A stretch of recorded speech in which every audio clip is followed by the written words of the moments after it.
नमस्कार, welcome back to my YouTube channel. तर Manisha blog YouTube चॅनलमध्ये तुम्हा सर्वांचं मनापासून स्वागत आहे. आणि त्याचसोबत बघा, व्हिडिओ बनवण्याचं कारण देखील खूप खास आहे. कारण बघा, तुम्हाला थंबनेल आणि टायटल बघून समजलंच असेल की आपला व्हिडिओ कशावर आहे. तर आमचं जे की आम्ही 1 BHK मध्ये राहत होतो, तर ते 1 BHK ची रूम कशामुळे आम्ही रिकामी करतोय आणि 1 RK मध्ये कशामुळे शिफ्ट होतोय, तर हे मी तुम्हाला व्हिडिओमध्ये सांगणार आहे. कारण आमच्यासारखं बघा, कित्येक जणांचा खूप मोठा असा प्रॉब्लेम होतो. त्यामुळे कधीही रूम घेताना तुम्हाला रूमची पूर्ण चौकशी वगैरे करून घ्यावी लागेल. कारण सध्या पावसाचं वगैरे वातावरण असल्यामुळे आपल्याला सारखं रूम भेटत नाही. त्यामुळे बघा, ह्या छोट्या छोट्या ज्या गोष्टी आहेत त्या लक्षात घेऊन आपल्याला जी की आपली रूम आहे, 1 RK असो 1 BHK असो, कोणतीही रूम असो, आपण रूम पाहून घ्यायची आहे. चला तर मग आता जो की 1 BHKचा हा टूर आहे तर मी तुम्हाला दाखवते. आणि खूप घाई गडबडीने तातडीने आम्हाला ही रूम देखील रिकामी करावी लागते. आता सध्या बघताय तुम्ही, पावसाचं वातावरण आहे आणि सहसा बघायला गेलं ना तर रूम देखील आपल्याला भेटत नाही. खूप सारे असे इश्यू असतात. तर अगोदर बघा, कारण शिफ्टिंगमुळे ना जो काही पसारा आहे तो घरभर अस्ताव्यस्त झालेला आहे. आता बघू, पाहिजे तर होती 1 BHK, पण आता सध्या 1 RK मध्ये तोपर्यंत ॲडजस्ट होणार आहे. कारण पावसाळ्यामध्ये रूम देखील भेटत नाही आहेत. चला तर मग आता तुम्हाला 1 BHKचा होम टूर देते.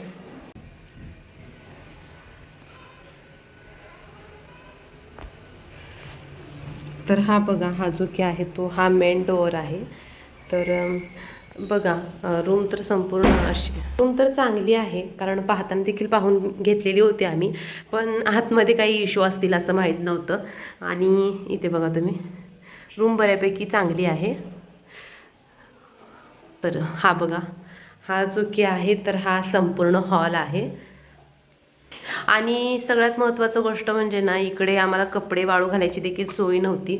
तर जावं तर टेरेसवर लागत होतं आणि गॅलरी वगैरे अशी बाल्कनी वगैरे काहीच नव्हती. त्यामुळे इथे तात्पुरता अशा प्रकारची जी की घरामध्ये रस्सी बांधलेली आहे, जेणेकरून पंख्याच्या हव्याने वगैरे कपडे वाळतील. त्यामुळे ही रस्सी बांधलेली आहे. हा किचन आहे, तर इथे बघू शकता. तर हे बघा किचन, संपूर्ण रूम बघायला एकदम चांगली आहे, खूप छान आहे बघायला देखील. पण आता जो की मेन इश्यू आहे तो मी तुम्हाला सांगणार आहे. तर संपूर्ण इथे बांधाबांधी आम्ही केलेली आहे, कारण खूप सारं सामान आहे. त्यामुळे आपल्याला शिफ्टिंगला देखील वेळ लागतो. त्यामुळे जमेल तसं थोडं थोडं जे की सामान वगैरे आहे ते बांधायला सुरुवात केली. मी आता तुम्हाला ही बेडरूम दाखवते. कारण 1 BHK कशामुळे घेतलेली होती, कारण आमचा जो काही सामान आहे तो देखील खूप होता. आणि त्यासोबत आपले पाहुणे रावळे कोणी देखील येणं जाणं वगैरे करत असतं. त्यामुळे ही रूम आम्ही पाहिली होती. तर बघताना देखील खूप छान वाटली रूम. पण आता बघा, जो की सामान आहे, कपाट वगैरे आहे, तर ह्या साईडला होतं इथे. तर हा कपाट देखील आम्ही तिकडे शिफ्ट केला 1 RK मध्ये. तर 1 RK मध्ये देखील खूप जागा कमी पडते. तर ही बघा, ही अशी बेडरूम आहे.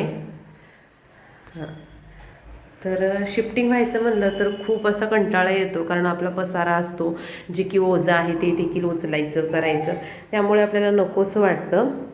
पण आता नाविलाज आहे ना, त्यामुळे आता 1 RK मध्ये शिफ्ट करावं लागते.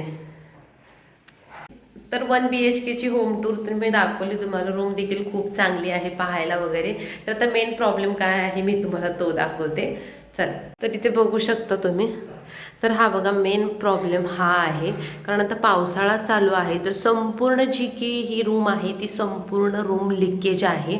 तर खूप सारे असे प्रॉब्लेम होत आहे त्याच्यामुळे.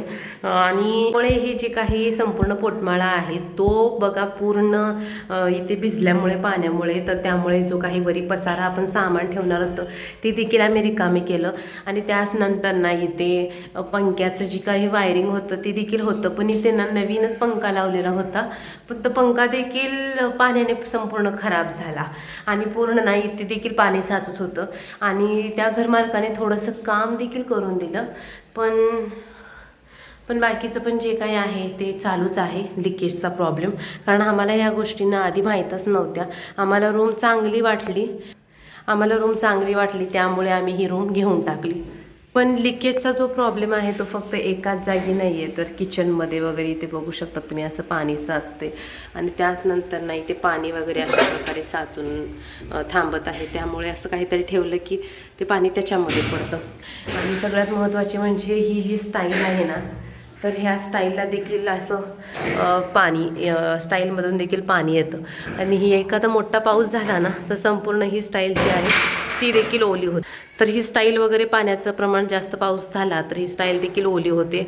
त्यामुळे असे जे काही स्विच वगैरे आहेत तिथे मिक्सर वगैरे लावायला देखील रिस्क वाटते, कारण स्टाईलमध्ये संपूर्ण पाणी उतरतं आहे म्हणलं तर ह्या बोर्डामध्ये देखील उतरणारच. त्यामुळे ना जाऊ दे म्हणलं आता ही 1 BHK जी आहे ती रूम रिकामी करून आता 1 RKमध्ये शिफ्ट होणार आहोत. तर इथे बघा, इथे देखील त्यांनी इथे वायरिंगचं कशासाठी तर सोडलेलं होतं आणि इथे देखील पूर्ण संपूर्ण जे आहे ते पाण्याचं डव साचत होता. पण आता थोडंसं त्यांनी करून दिलं आहे काम. पण आता तरी सध्या पावसाळा चालू झालेला आहे, पण आता परत हा प्रॉब्लेम होणारच.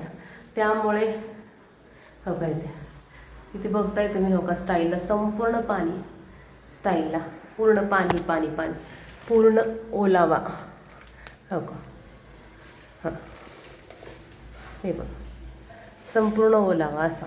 मग त्यामुळे जे काही लहान मुलं असतात आपल्या घरामध्ये आणि सोबतच काही इलेक्ट्रॉनिक गोष्टी आपण वापरतो, तर हा देखील जो काही पोटमाळा आहे हा देखील संपूर्ण भिजलेला होता. हा देखील आम्ही रिकामाच केला, कारण खूप भिजत होता आणि आपलं सामान देखील खराब होईल म्हणून आम्ही हा रिकामाच करून ठेवला. तर हा मेन हॉलमधला स्विच आहे. तर इथे बघा तुम्ही वरच्या बाजूला देखील खूप ओलसरपणा आहे. थोडंसं काम करून दिल्यामुळं कमी आहे, पण पावसाळा असल्यामुळे ना हे संपूर्ण जे काही आहे ते आतूनमधून ओलं राहतच राहणार. तर बघा रूममध्ये एक प्रॉब्लेम असला तर ठीक झालं असतं, पण बघा एक म्हणताना अनेक प्रॉब्लेम, त्यासोबत हे लिकेजिंगचा प्रॉब्लेम, परत पाण्याचा प्रॉब्लेम, नेटवर्कचा प्रॉब्लेम, असे खूप सारे जे की प्रॉब्लेम आहेत. त्यामुळं म्हणलं आता रूम रिकामी करावी. आणि इथे ना या रूममध्ये नेटवर्किंगसुद्धा येत नाही आहे आणि पाणी देखील कंटिन्यू नाही आहे. त्यामुळे पाण्याचा देखील खूप प्रॉब्लेम आहे. तुम्ही देखील बघा, कधीही एखादी नवीन रूम तुम्ही पाहत असाल तर ह्या छोट्या छोट्या ज्या गोष्टी आहेत तर त्या तुम्हाला पाहायला हवे. जसं नेटवर्क यायला पाहिजे, पाणी असायला हवं, लिकेजचा प्रॉब्लेम नको, आणि त्यासोबत बघा एखादी बाल्कनी गॅलरी वगैरे असायला हवी. तर अशा छोट्या छोट्या गोष्टींची तुम्ही देखील काळजी घ्या रूम घेताना, कारण आपल्याला सारखं 2-2, 3-3 महिन्याला रूम देखील रिकामं करायला परवडत नाही. पण बघा कधीही रूम घेताना ह्या छोट्या छोट्या गोष्टींची काळजी घ्यायला हवी. कारण हा व्हिडिओ मी माझ्या अनुभवावरून बनवलेला आहे. तर कारण काही काही गोष्टी अगोदरच आपल्याला कळायला हव्यात, त्यामुळे मी सांगितलेले आहे. चला तर मग इथेच व्हिडिओ थांबवते. भेटूया अशाच पुढच्या व्हिडिओमध्ये.